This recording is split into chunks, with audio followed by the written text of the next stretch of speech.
Who you gonna call? Her, who you gonna call? Ghostbusters. There you go. That's what I'm talking about. I was gonna say, the police? What? Because they just took my money? No, we're talking about Ghostbusters, the 2016 release starring Kristen Wiig, Melissa McCarthy, Kate McKinnon, and Leslie Jones. The marketing term, rise to the call or something Rise like that? to the call. It's, if you see something, say Answer the call. Answer the call. Answer the call. Okay. If you see something, say something. I was like, yeah. A little different. Just out in theaters, and dude, first of all, I will say this is not a remake. It's a reimagining. A reboot. Okay, yeah, no, reboot. A reboot of the franchise. I'll say a reboot of the franchise going in a different direction, because I thought it would be the same archetypes of characters, the three scientists and the one black guy. Now the three scientists and the one black female, and they're just gonna do it with a more female perspective, which is pretty much what the internet was blowing up about. Yep. And not that that'd be a bad thing if they do it right, but that in itself would be hardly scrutinized, and very little detail was given about the plot. Had they been a little more transparent with that, jokes wouldn't hit as surprisingly as they did, but I think they would have gotten a lot less flack. You gotta pick your poison on this one. I mean, I don't blame them.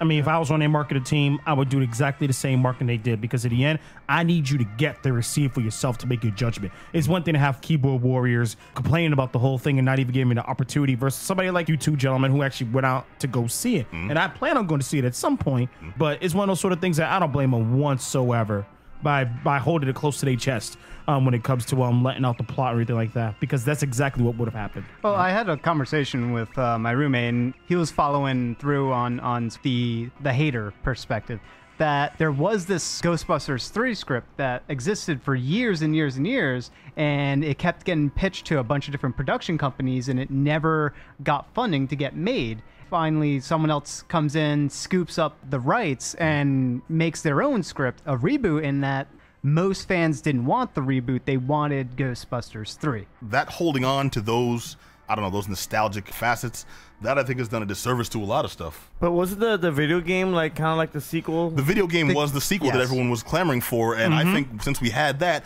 you don't need to get that in movie form. But it wasn't the same story. No, definitely very different story. Not the same story as the proposed Ghostbusters 3 story. Yeah, just to lay it out, if you're familiar with the original Ghostbusters, there's three scientists. They worked together, they were friends, they all got fired from the same university. They went into business for themselves as paranormal investigators who eventually created equipment that could capture and contain ghosts, and that's how they became the Ghostbusters. In this one, you start off with two former friends who went on to their own educational careers of various levels of prestige. In the past, they wrote a book together on paranormal investigation that kind of fell by the wayside until one put it up on Amazon. It got popular with the right audiences, and that ends up bringing them back together for the purpose of quelling this new infestation of paranormal activity in New York. And reigniting their passion for proving that paranormal exists. Yeah, that was kind of a side plot to it. Right. Just for context, in the original Ghostbusters, they believed in ghosts and they were struggling to prove it. This one starts off with they used to, and now they don't really. But they're in kind of a situation where they're forced back into that. And that's another thing that I got in this that I didn't expect. There was struggles with their interpersonal relationships. Yes. Yeah. And it wasn't like a whole big, it wasn't a Lifetime movie. Oh, you know, I don't really That's why it was like touchy-feely. Like, not at all. It was not harped on. It was touched on, and it became kind of an interesting back plot that they touched on here and there. But they went back to it. It wasn't like a constant thing that's looming over their heads the whole time. So as you're saying, it wasn't as big of a plot device as Peter Venkman and Sigourney Weaver, whatever her character Dana Barrett.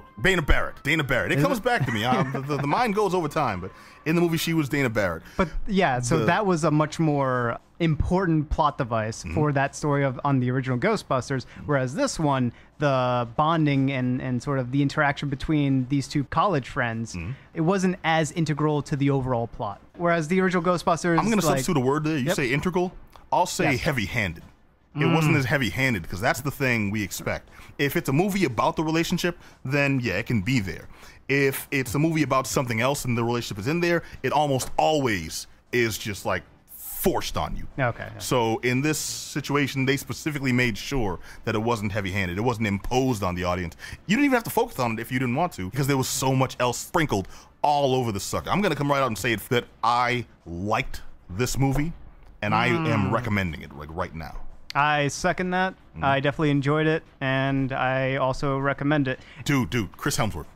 He was hilarious. Dude. Hilarious. Thor did it up. Thor was the shite, man. I laughed my ass off. He was good.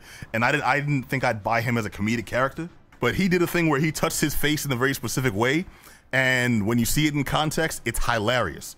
Every cameo was awesome. Almost every cameo was awesome. It was every cameo that you wanted, and that was possible. That was possible. Almost everyone. We didn't see one specific person. Oh, Pencil. No. Yeah, but it's. Oh wait, no, not him. Nobody wants to see dude. Nobody wanted. He may be locked up now. I don't know. No. I'm talking about Rick Moranis.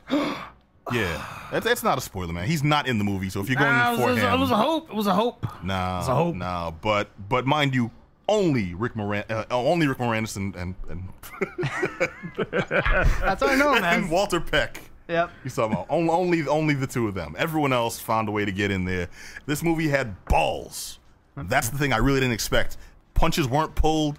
Topics were approached. Topics were broached, including. Okay, you can back me up on this because this may have been my interpretation, and I may be wrong or not. But you saw her. We are now in a bubble. Yes. Me and you. Thank you. Okay, we are the ones who saw this movie, and we went in with expectations of a straightforward ghost-catching film.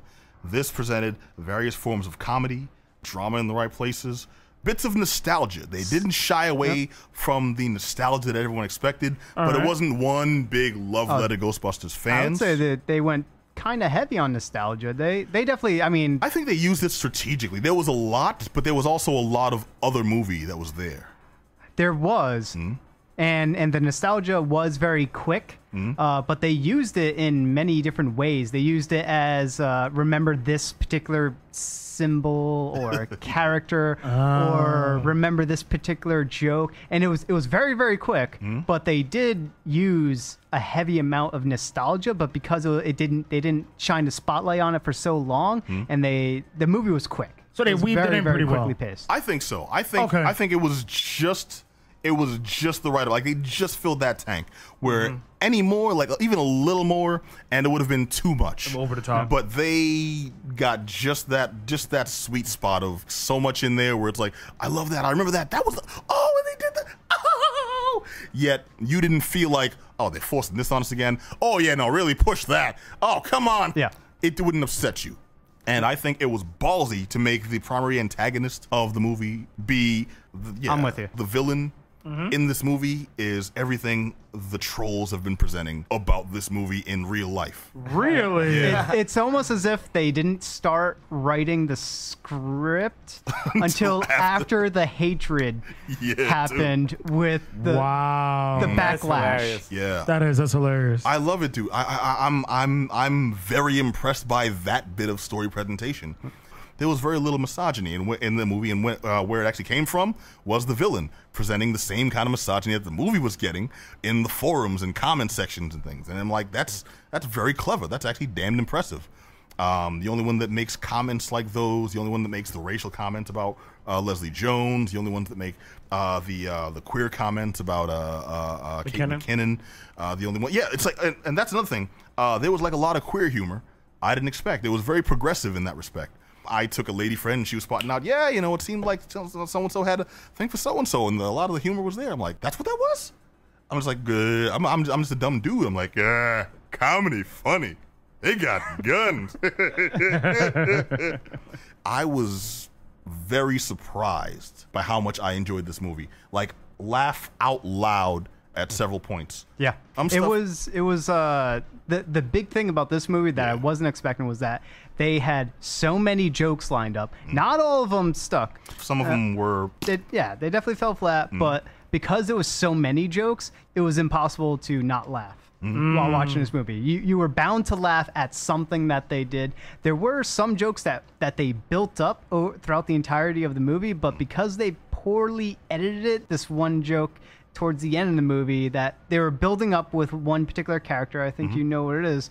They edited it the wrong way and they ruined the timing of it. Well, we can't let this be a love letter to Ghostbusters. No. I thought it was a very good movie, spectacularly good, but not spectacular. Yep. It was a very funny movie. I would highly recommend anyone see. Take friends, take a date, go by yourself. It's worth seeing. But it's not an entirely perfect movie, which I think is what a lot of people were hoping it would be. Like, the immediate nth degree is it's getting a lot of negative press. We want it to be the greatest thing ever. It's a good movie, but it still has its flaws. I honestly will say, as much as I love the work of Kristen Wiig, I think she was the weakest part of this. Really? Which one was that? Kristen Wiig. She was the main one from Columbia. Okay, yeah. That the movie starts off with. She's essentially the foil we're following that leads into the Ghostbusters. So it seems like it's her story before it becomes the story of the Ghostbusters themselves. The equivalent of Peter Venkman. Yeah. That's another thing. Like I said at the start of this review here, we expected direct allegories for each of the original 4 Ghostbusters. Leslie Jones was going to be the serious, just kind of there for a paycheck black Ghostbuster. Kate McKinnon had the Egon hair. She's going to be the smart one that does all the hard science and is very serious. The serious one. The serious one. She made this movie for me because she was crazy. She was awesome. She was the hard comedy character. Yep. Yeah. Her character, I wasn't expecting at all. I was expecting Egon. I was expecting Egon too, right? And just very stern, very like, not laughing at anything, not like jokes flying over her hair. Not at all. She was making the jokes and making it according to her character and the way her character was written. I absolutely love because I can't say anything, but like. No, I'm right there with you. It was perfect. If anything, if you absolutely need to have that correlation, she would be a hybrid of Ray Stantz and Peter Venkman, but everybody else in the world is Dana Barrett to her. And I love her for that. She made this movie for me. That's all I could say. Yep. Like, I went for curiosity. I would pay to see it again, specifically for Kate McKinnon. There was great chemistry.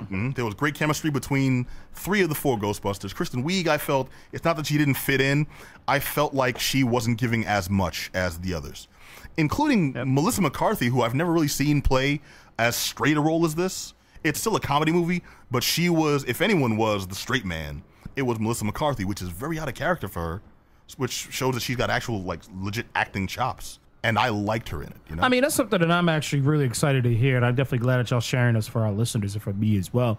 I'm not sure if Herb could chime in on this, but I mean, for me, approaching the movie from the outside in, many of these actors have already been typecast already, and that one would assume from the outside looking in that McCarthy's going to be the slapstick funny one, because that's what she's always been typecasted as, and that Wig's going to bounce off her and be is going to bounce off her and be just as slapstick. And looking at it from an outside lens, I would assume that Kate McKinnon will be kind of fading into the background, like you're saying, be kind of straight man, and Leslie Jones being just token black person who's kind of there, who fills in every now and again. But I mean, I'm a McKinnon fan. I like McKinnon from jump, from her first time she stepped on scene as a feature cast member on SNL. I'm a fan of hers, so I'm really glad to hear that she expressed her range. She, in many ways, made the movie for you, as opposed to it being what the obvious assumption would be, that we would get McCarthy, what she was at Tammy, just slapstick funny, or was the other Spy? Yeah, Spy with Spy with Jason Statham. Yep. The Heat with Sandra Bullock. all just that same big girl John Candy sort of Chris Farley character that we're used to seeing from her. So I'm really glad to hear that she played straight man in this, to see that range, and just by Kristen Wiig taking a back seat in many ways, kind of driving the plot. Correct me if I'm wrong, but this is what I'm gathering from y'all, that she kind of drove the story along. She was ultimately steering the story, but at the same time, she wasn't the one who was calling the direction of the story. Was that she was safe supposed to say? Yeah, she was supposed to be more of the sympathetic character that you really want to see succeed. But by the end of the movie, you're wondering, what are we seeing her succeed at? Her main motivation is kind of out the window within like the first 20 minutes of the movie, and that's an important plot point. But that never comes back. You expect that's going to be a farther plot point that they give you a taste of at the beginning, and that's going to be the overreaching. No, if anything, that's a red herring to throw you off, and it's good that they did that. The movie is better than that. So my question for y'all is, was that something you were looking for? Like, looking for her? Like, did you forget about her as time goes on? They'd be like, oh, did that get solved at the end of the movie? No, but it's something that they throw in that almost worked against them. It almost seems like, oh, you're going for kind of this hackneyed trope in what I had hoped would be a bigger film. It's just like, no, gotcha. and then they throw that out, and we don't see Charles dance again. Charles dances in the movie, by the way, and the movie itself presents it as something better. It's just like, we hid you new action figures in this 1,000-piece puzzle box. Psych. Happy birthday, you know, something like that. It was less about telling one character story, and it was more about telling each of these 4 characters getting together and becoming the Ghostbusters and telling a story of. That's what it felt definitely. like. The only criticism I can make of the Ghostbusters as a group is, besides Kate McKinnon, the other ones didn't really stand out with personalities of their own. You know, all I can think of Leslie Jones is the scenes before she joined Ghostbusters, and once she joined the Ghostbusters, she was just a sounding board for the audience from a like you mentioned, stereotypically black perspective, where it's like every time you saw her, oh hell nah, what? Oh damn. And that kind of comes out every now and then. It's not offensive. It's just what it is. Yeah. I mentioned Melissa McCarthy as the straight man. Once she establishes that, it's very good. You like her, but she doesn't do anything to stand out. I already mentioned Kristen Wiig just kind of fades in. Like, the 3 of them, they stop being individual characters that you really want to pay attention to beyond McKinnon. McKinnon, they'll sell action figures of her. She'll be like, I'm hoping at the very least, she'll be like an icon from this because she was awesome. But the others, it just became that group, the Ghostbusters. I would say Melissa McCarthy had her spotlight was during the earlier parts of the movie, and she kind of blended in with the rest of the team towards the later half, where during the beginning she was very high energy, and she definitely pushed all the other characters and drove them into doing things. And the other one, the main one, the one that was supposed to be the equivalent of Peter Venkman, she does have her own moment, and it's with her stupor every time Thor sort of. Oh yeah. Every time Thor pops up, she goes into like this interesting reaction. Yeah, girl crush stupor. And, yeah, then I gave her a moment to shine. It definitely added some awesome comedy moments. All right, so high points. High points, comedy, and low point, I would say the horror, because the original Ghostbuster films were shot rife like with ghosts. They were shot effects, like they were shot like horror movies, but they had characters that could deliver dry humor comedy. I agree with you there, and it wasn't that. Yeah, this movie had a lot of special effects, not that many horror effects in seeing the ghosts. You start off seeing a couple of really impressive ones. Okay. And I was like, oh, it's like that. Psh, cool. I'm not gonna lie, I did get kind of a whiny bitch scare on the on that first jump. Whiny jump scare on that first. Yeah. So you jumped into your lady friend's arms there? Hey man, I was happy to be there. It's no secret. She was supple. That was in the trailer, so.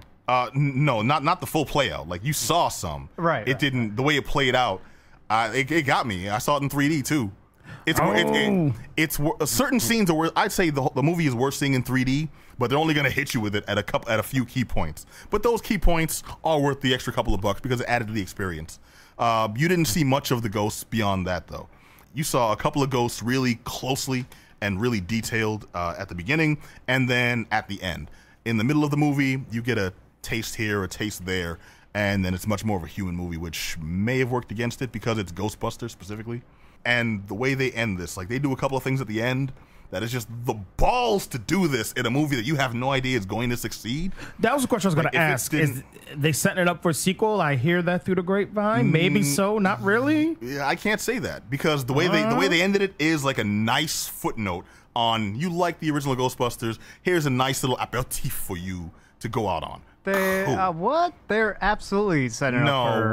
What I'm saying is if this movie wasn't popular, the gumption to end it the way they did, and I mean, like, before credits, after credits, everything, like, just the gall to do that. And if this was a bad movie, like, if we walked in there, yo man, can you believe the corny stuff they did, and then to end it that, this would have been spit roasted.